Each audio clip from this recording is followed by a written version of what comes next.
آج کا دن ہم سب کے لیے باعث افتخار ہے کہ ایک سال قبل معرکہ حق آپریشن بنیان مرصوص میں اللہ تعالیٰ کی رضا سے پاکستان، اس کی عوام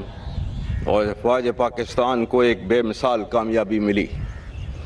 6 اور 7 مئی 2025 کی درمیانی شب سے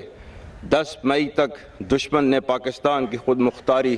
اور جغرافیائی حدود کی خلاف ورزی کر کے ہمارے قومی عزم و وقار کو آزمانے کی ناکام کوشش کی، جس کا منہ توڑ جواب پوری قومی وحدت اور عسکری قوت سے دیا گیا۔ معرکہ حق محض 2 ممالک یا افواج کے درمیان لڑی جانے والی روایتی جنگ نہ تھی، بلکہ در حقیقت یہ 2 نظریات کے درمیان ایک فیصلہ کن معرکہ تھا، جس میں اللہ کے فضل سے حق فتح یاب اور باطل ہزیمت سے دوچار ہوا۔ اللہ تعالیٰ قرآن پاک میں ارشاد فرماتے ہیں وَقُلْ جَاءَ الْحَقُّ وَزَهَقَ الْبَاطِلُ إِنَّ الْبَاطِلَ كَانَ زَهُوقًا، جس کا ترجمہ ہے اور اعلان کر دو کہ حق آ گیا اور باطل مٹ گیا، بے شک باطل تو ہوتا ہی مٹنے کے لیے ہے۔ معزز حاضرین،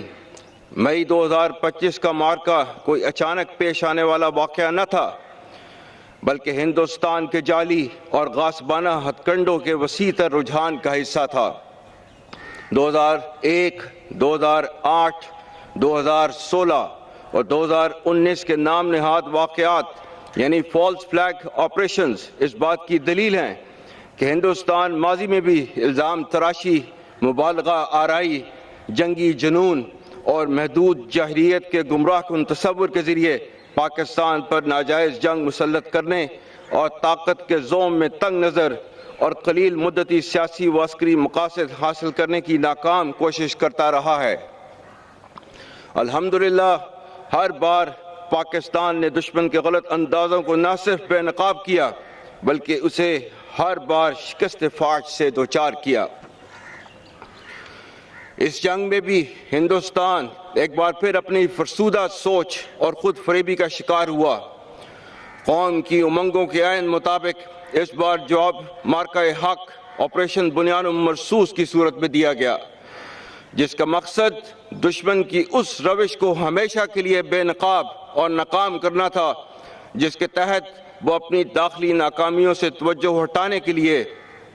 ہر خود کردہ واقعے کا الزام وطن عزیز پاکستان پر لگا کر جنگی ہیجان پیدا کرتا رہا ہے۔ ہندوستان اس وہم و گمان میں تھا کہ وہ پاکستان کو عسکری جاہلیت اور سفارتی تنہائی کا نشانہ بنا کر طاقت کا توازن تبدیل کر دے گا اور خطے میں اپنی برتری ثابت کرے گا، لیکن در حقیقت عالمی اور عسکری ماہرین جانتے ہیں کہ ہندوستان کے خواب اس کے قد و کاٹ اور صلاحیت سے کہیں بڑھ کر ثابت ہوئے۔ دشمن شاید بھول چکا تھا کہ اہل پاکستان اور افواج پاکستان نہ تو پہلے طاقت کے غلبے سے مروب ہوئے اور نہ ہی آئندہ کبھی ہوں گے انشاءاللہ۔ تیغوں کے سائے میں ہم پل کر جواں ہوئے ہیں، خنجر ہلال کا ہے قومی نشان ہمارا، باطل سے دبنے والے اے آسمان نہیں ہم، 100 بار کر چکا ہے تو امتحان ہمارا۔ معزز حاضرین، ہم معرکہ حق کے عظیم شہداء کو کبھی بھلا نہیں سکتے، جنہوں نے اس فتح کی قیمت اپنے خون کی صورت میں چکائی۔ میں معرکہ حق کے تمام شہداء، بالخصوص نہتی عورتوں، بوڑھوں اور معصوم بچوں کو پوری قوم اور افواج پاکستان کی جانب سے خراج عقیدت پیش کرتا ہوں، جنہوں نے اپنی جانیں نشاور کر کے اس پرچم کی لاج رکھی۔ معرکہ حق کے تمام شہداء اور ان کے ورثاء ہمارے سروں کا تاج ہیں۔ آپ کی قربانیاں ہماری آزادی کی ضامن اور ہم پر دائماً قرض ہیں۔ میں ان تمام غازیوں کو بھی قوم اور سپاہ پاکستان کی جانب سے سلام پیش کرتا ہوں، جنہوں نے میدان جنگ میں شجاعت کی وہ تاریخ رقم کی کہ جس پر آنے والی نسلیں ہمیشہ ناز کریں گی۔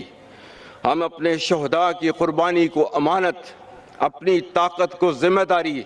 اور اپنی کامیابی کو خدائے بزرگ و برتر کا احسان سمجھتے ہیں۔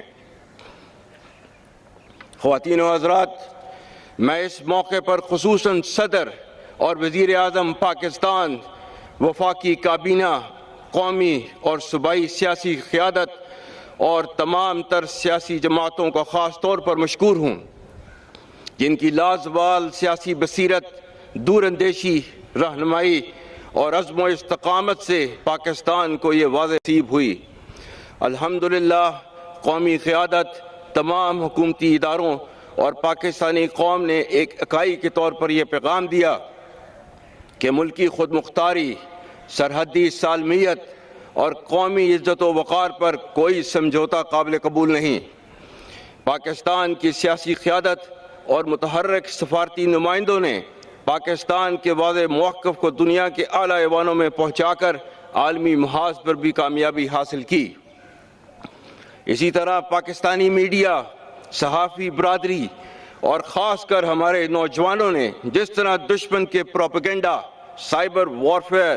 اور نفسیاتی چالوں کو ناکام بنایا، اس کی نظیر نہیں ملتی۔ یہ معرکہ صرف میدان جنگ میں ہی نہیں بلکہ ملکی و قومی سطح پر معاشرے کے تمام شعبہ جات میں جیتا گیا۔ معزز حاضرین، کسی بھی ملک کی حقیقی طاقت اس کے عوام کی وحدت فکر و عمل اور ان کے جذبہ حب الوطنی میں مضمر ہے۔ معرکہ حق کی طاقتور جوہد وہ ہمہ گیر قومی اتفاق تھا جس کا مظاہرہ پاکستان کے عوام نے کیا۔ جب جنگ کے بادل منڈلائے تو ہم نے دیکھا کہ ہر فکری اور انفرادی شناخت پاکستانیت کے جست واحد میں ڈل گئی۔ مزدور، تاجر، طالب علم، جوان و بزرگ اور تمام پاکستانی مرد و زن دفاع وطن کے لیے ڈٹ گئے۔ ہماری آنکھوں میں وہ منظر تازہ ہے جب ہندوستان سے داغے گئے ہتھیار پاک سرزمین پر گرے تو وہ عوام کا جمع غفیر ملک کے دفاع کے لیے امڈ آیا۔ قوم، حکومت اور افواج پاکستان کے درمیان وہ رشتہ دیکھنے کو ملا جس کے طفیل پوری قوم دفاع وطن کے لیے ایک سیسا پلائی دیوار کی مانند صف آرا ہوئی، اور اللہ تعالیٰ کے احکام کے عین مطابق یہ قومی جدت اس معرکے کے نام کی بنیاد بنی۔ ان اللہ یحب الذین یقاتلون فی سبیلہ صفا کانہم بنیان مرصوص۔ بے شک اللہ ان لوگوں سے محبت کرتا ہے جو اس کی راہ بے صف بستہ ہو کر لڑتے ہیں، گویا وہ ایک سیسا پلائی ہوئی دیوار ہوں۔ خواتین و حضرات، اس معرکہ میں افواج پاکستان نے نہ صرف حملہ آور دشمن کو اس کے تصور سے بڑھ کر ہزیمت بچائی بلکہ ہماری بری، بحری اور فضائی افواج کی پیشہ ورانہ مہارت اور اعلیٰ جنگی حکمت عملی نے دشمن کو پسپائی پر مجبور کیا۔ چیف آف ایئر سٹاف کی قائدانہ